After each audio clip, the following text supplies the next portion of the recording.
पूछना चाहता हूं आज आपसे कि हरियाणा के अंदर धर्मयुद्ध छिड़ा हुआ है। जी हाँ, हरियाणा के अंदर धर्मयुद्ध छिड़ा हुआ है, और वो किसको लेकर के? किसी दूसरे धर्म के लिए नहीं, सिर्फ एक ही धर्म के अंदर। बात करूं मैं हिंदू धर्म की।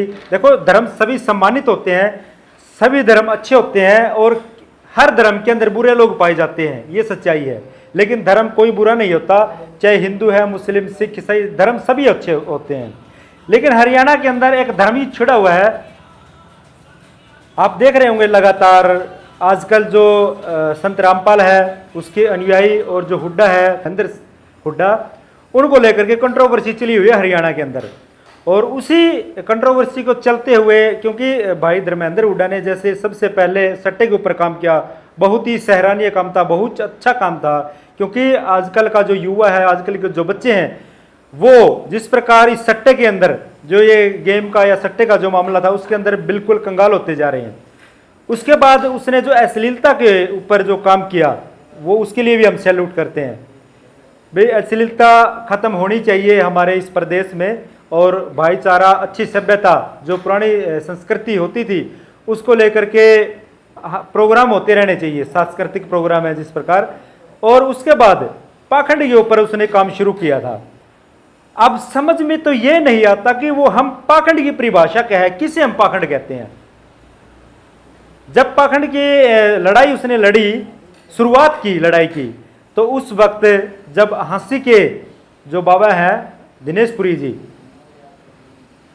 उसने उसके लिए कुछ बोल दिया। किसी पत्रकार साथी ने पूछ लिया कि भाई धर्मेंद्र हुड्डा इस प्रकार बात कर रहे हैं कि हम पाखंड की बात करें, पाखंड की खत्म करेंगे इस प्रकार से। तो उसने कहा कि कैसे खत्म करेंगे वो, और कौन है, हम नहीं जानते कौन, हुड्डा, सुड्डा, पुड्डा, इस प्रकार की देखो उन्होंने शब्दावली इस्तेमाल की। उसके बाद फिर धर्मेंद्र हुड्डा ने जो अपने वीडियो के माध्यम से जो भी प्रतिक्रिया दी, उन्होंने, आप सभी ने वो चीज़ें सुनी हैं।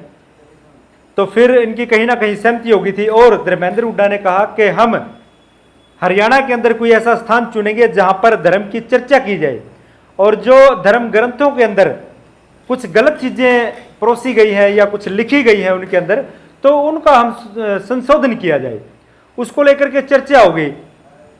तो उसके लिए जगह जो है उन्होंने सुनिश्चित करनी थी। पहले उन्होंने वीडियो डाली कि हम ऐसी कोई जगह ढूंढ रहे हैं जहां पर सभी धर्म गुरुओं को, नाथों को, और जो भी धर्म के लिए प्रचारक हैं, उनको बुलाएंगे और वहां पर हम चर्चा करेंगे। उसका खर्चे की बात भी धर्मेंद्र हुड्डा ने कही कि जितना भी जो खर्चा आएगा मैं अपनी तरफ से पे करूंगा।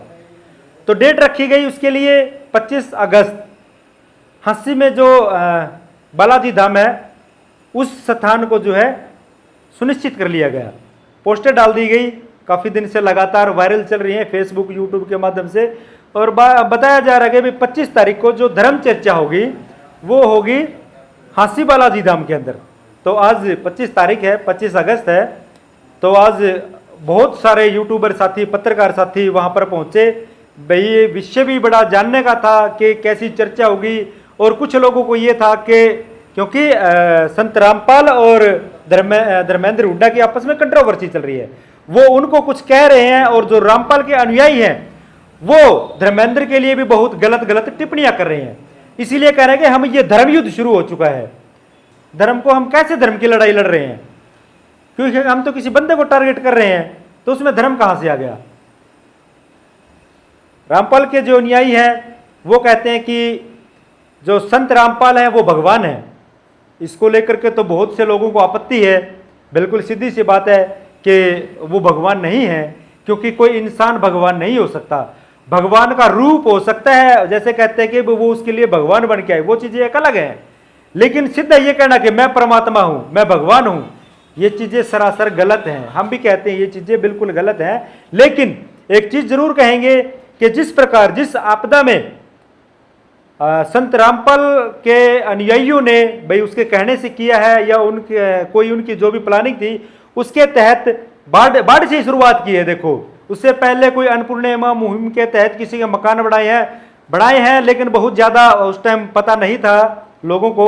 लेकिन जब ये बाढ़ आई थी पिछले वर्ष, उस वक्त जो पानी निकालने का काम किया संत रामपाल के अनुयायियों ने, वो बहुत ही काबिले तारीफ था। और बहुत दूर दूर तक चर्चा इसकी हुई कि संत रामपाल ने भाई वहां इतने गांव के अंदर जो पानी भरा हुआ था वो पानी निकाल दिया, जिसको किसान देवता भी कहने लगे, क्योंकि भाई लोगों की फसल बचाई है। और वही कहते हैं कि भगवान किसी ना किसी रूप में आते हैं, क्योंकि उनका कोई आकार नहीं है, उनकी कोई वो देहधारी नहीं हो सकते। किसी के रूप में आकर के एक बार वो उन्होंने अच्छा काम कर दिया, भाई वो भगवान का रूप उनको कहते हैं कि ये भगवान का रूप है। लेकिन जो संत रामपाल के अनुयायी है उन्होंने तो संत रामपाल को भगवान का दर्जा, परमात्मा का दर्जा ही दे दिया। तो कहीं ना कहीं देखो भाई, और जो लोग हैं तो उनको इस बात की आपत्ति हुई है कि वो भगवान कैसे हो सकते हैं। अच्छा काम किया है, उसके लिए सराहनीय है। और जब कोई इंसान किसी धर्म को लेकर के जब हम अच्छाई के काम करते हैं तो वो गिनवाने की भी जरूरत नहीं होती, लेकिन उसके जो अनुयायी हैं वो तो गालियां तक उतराते हैं, गालियां देने लग जाते हैं। तो माफी चाहूंगा, देखो मेरा किसी व्यक्ति के प्रति या किसी धर्म के प्रति मैं कोई अनाप शनाप टिप्पणी नहीं करना चाहता, लेकिन एक पत्रकारिता का जो धर्म होता है, आपको सच दिखाने का जो काम होता है वो हमें करना चाहिए। लेकिन आज की अगर मैं पत्रकारों की भी बात करूं, यूट्यूबरों की अगर मैं बात करूं, सभी के सभी पेड हो चुके हैं। अगर इस प्रकार के मामलों में मैंने कोई खबर दिखवानी तो मैं बताऊंगा भाई हाँ क्या कुछ दूंगा तेरे को, आजा। चाहे हम जो ये दिनेश पुरी है, इसके पास जितने यूट्यूबर जाते हैं मैं गारंटी के साथ कह सकता हूं कि सभी के सभी पेड हैं। जितने यूट्यूबर जाते हैं सभी पैसे में जाते हैं, 5,000 प्लस उनका जो है बजट होता है। और वो जो दिखाते हैं, जो चमत्कार दिखाते हैं, वो सभी आप सोशल मीडिया के माध्यम से देख ही लेते हैं। चाहे हम रामपाल की बात करें, उसके भी काफ़ी, सभी तो नहीं कह सकता, लेकिन काफ़ी जो यूट्यूबर हैं पेड होते हैं, उनको भी वो पैसे दिए जाते हैं भाई उनकी आप अच्छाई दिखाओ। अब जब ये धर्म की लड़ाई दोनों की खिंच गई आपस में, उसके बाद अब यूट्यूबर बेचारे फंस गए, वो कहाँ जाएं, वो किसकी दिखाएं, क्योंकि वो वहां से भी पैसे में वीडियो बनाते हैं और दिनेश पुरी के पास जाते हैं वह भी पैसे में वीडियो बनाते हैं। बेचारे यूट्यूबर फंस गए। लेकिन इसीलिए आज जो धर्म युद्ध था यहाँ पर, जो 25 तारीख रखी गई थी 25 अगस्त, यहाँ पर बहुत ज्यादा यूट्यूबर नहीं आए थे। लगभग जिनकी अगर मैं बात करूं तो वो आए थे जो पैसे के लिए, मतलब इनको नहीं दिखाते पैसे लेकर के, ज्यादातर वही आए थे, गिने चुने ही थे। हम बता दें आपको बहुत ज्यादा नहीं थे। लेकिन यहाँ की अगर हम बात करें, मैंने वो लाइव चीजें देखी हैं। जैसे हम पहुंचे और हमने देखा कि किसी प्रकार की कोई प्रोग्राम नहीं दिख रहा, यहाँ पर कोई धर्मगुरु बैठा नहीं दिख रहा, कोई संत नहीं दिख रहा। तो उसके बाद पता चला कि कुछ गड़बड़ है यहाँ पर। उसके बाद जो आर्य समाज से जुड़े हुए हैं, आर्य समाजी यहाँ पर आए, तो जो दिनेश पुरी के भाई हैं उन्होंने उनको कहा कि भाई यहाँ पर धर्मेंद्र हुड्डा का कोई प्रोग्राम नहीं है, ये हमारा ध्वजारोहण का प्रोग्राम है यहाँ पर जो हम साल में करते हैं, या जैसे भी उनका होता है, भाई वो हमारा प्रोग्राम है, धर्मेंद्र हुड्डा का कोई प्रोग्राम नहीं है। तो जो आर्य समाजी थे वो भी बोले भाई चलो ठीक है, हम भी अपनी चर्चा करने आए हैं। उसके बाद जो आर्य समाजी थे, एक दो बाबा थे उनके साथ में, वो जहाँ वो दिव्य दरबार लगाया जाता है वहीं पर वो सभी के सभी आर्य समाजी, कुछ साधु संत जो भी थे, कुछ एक साधु संत, बाकी सभी आर्य समाजी थे, वो वहाँ पर बैठ जाते हैं। सभी यूट्यूबर है वहाँ पर माइक लगा देते हैं, उनको बैठ जाते हैं। चर्चा भी नहीं शुरू हुई थी कि उसी बीच धर्मेंद्र हुड्डा का फोन आता है और वो फोन जो दिनेश गिरी है उनके भाई, उनको दे दिया जाता है।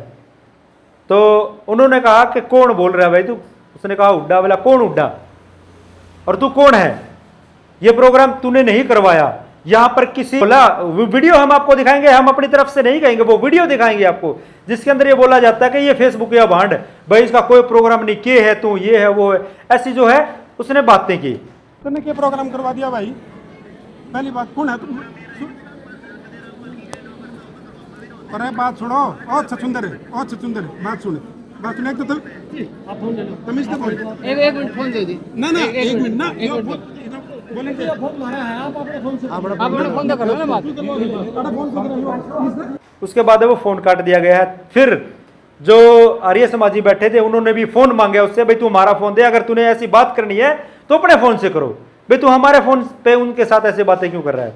तो उन्होंने वो जो है दिनेश पुरी के भाई से फोन छीन लेते हैं और उसके बाद वो हेलो है जो भी ये करके काट देते हैं। वो फिर अपनी बात भी रखते हैं कि भाई हम किसी के खिलाफ नहीं कर रहे, हम तो सिर्फ जो धर्म ग्रंथों के अंदर जो गलत चीजें, गलत टिप्पणियां उनके अंदर है कहीं ना कहीं, जैसे जिस प्रकार संत रामपाल जी बता देते हैं कि इनके फलाने ग्रंथ में ये चीज लिख रखी है, तो उसको लेकर के कहीं ना कहीं हम संशोधन, उसको अच्छा करने की हम बात करेंगे, हम किसी को गलत नहीं कहेंगे। तो वहां से फिर इतनी बात करने के बाद वो सभी के सभी जो आर्य समाजी वहां से उठ जाते हैं। उसके बाद बोला गया कि भाई हम 3 बजे के बाद चर्चा करेंगे और उसके बाद जो है कोई प्रोग्राम हम बात अपनी रखेंगे। लेकिन उसके बाद जो आर्य समाजी हैं वो एक अलग कमरे में जाते हैं, वहां पर यूट्यूबरों को बुला करके वो अलग से बात रखते हैं। लेकिन कहीं पूरे प्रोग्राम में हमें जो दिनेश पुरी है, वो महाराज हैं जो भी हैं, जो दिनेश पुरी, हमें वो कहीं नजर नहीं आए।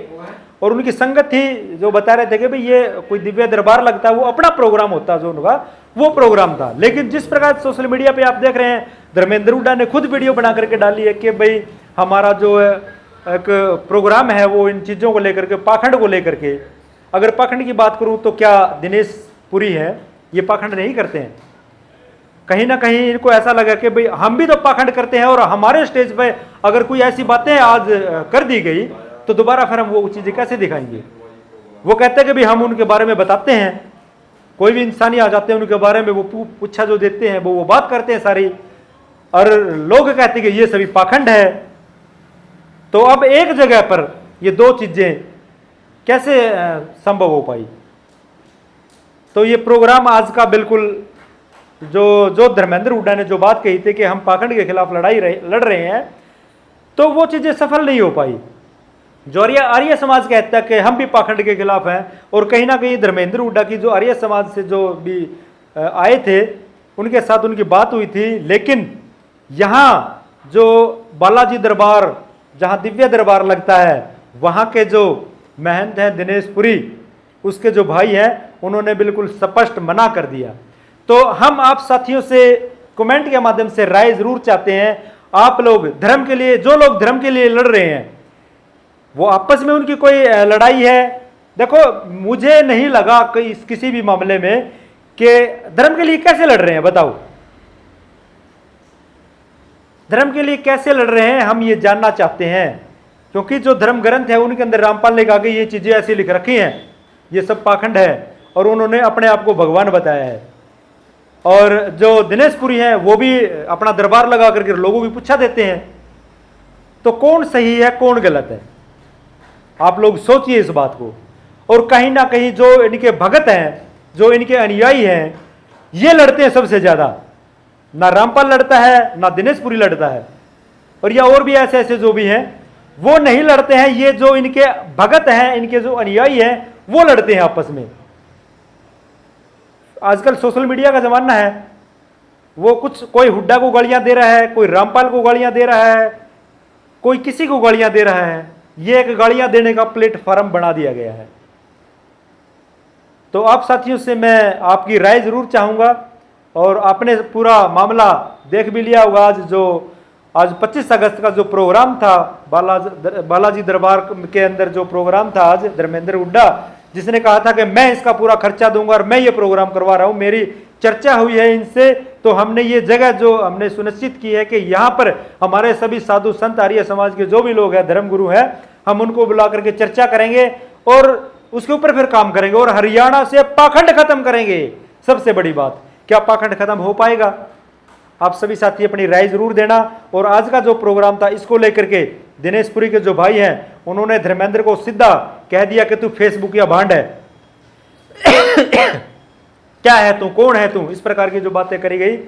और क्योंकि जब लगातार वो ये पोस्टें चल रही थी कि 25 तारीख को वहां पर प्रोग्राम है, हमारे सभी धर्मगुरुओं को बुला करके हम चर्चा करेंगे, तो ऐसी कोई बात नहीं हो पाई। और सीधा धर्मेंद्र हुड्डा को लाइव उसने ऐसा बोला है। तो आप अब किसको सही मानते हैं? अब कहीं ना कहीं जो रामपाल के भगत हैं उनके अंदर तो खुशी की लहर आ गई होगी, क्योंकि कहीं ना कहीं चर्चा ये भी थी, क्योंकि जो धर्मेंद्र हुड्डा है वो रामपाल के खिलाफ है या उनके भक्तों के खिलाफ है, और दिनेश पुरी के पक्ष में आए थे। लेकिन दिनेश पुरी को कहीं ना कहीं ये भी लगा कि भाई पाखंड तो मैं भी करता हूं, मेरी भी पोल पट्टी खुलेगी फिर तो, और मेरे ही जब दरबार में आकर के और वो सभी बातें कर देंगे ऐसी, जो आर्य समाजी है वो उन बातों को ऊपर लगा देंगे अंकुश के भाई ऐसा नहीं करना, हमें ऐसे अपने धर्म के अंदर ये चीजें नहीं करनी, जो लोग कर रहे हैं। तो कहीं ना कहीं फिर वो जो दिनेशपुरी महाराज हैं वो भी उनके ऊपर भी बाउंडेशन लगेगी। तो अब आप लोगों की क्या राय है, आपको क्या लगता है किस प्रकार ये प्रोग्राम रद्द हुआ या नहीं हो पाया? ये प्रोग्राम जो था ये सिर्फ दिनेशपुरी जो महंत हैं उनके ध्वजारोहण का, या उनके जो अनुयायी यहाँ पर आते हैं अलग अलग स्टेटों से, हमने देखा कि अलग अलग स्टेटों से भी काफी दूर दूर से इनके जो लोग आए हुए थे, जो इनके श्रद्धालु थे। तो हम आप साथियों से राय चाहते हैं कि किस प्रकार हरियाणा से पाखंड खत्म किया जाए, या जिस प्रकार ये धर्म लड़ाई चल रही है इसको कैसे रोका जाए। और हम तो कहते हैं कि सभी धर्मों का सत्कार करो, धर्म से बड़ा इंसानियत जो है, इंसानियत धर्म सबसे बड़ा धर्म इस देश के अंदर है, और उसके लिए आप अच्छाई के लिए आप आवाज उठाइए। बाकी इस मामले में आप लोगों की आपका क्या कहना है, आप अपनी प्रतिक्रिया कमेंट में जरूर दें।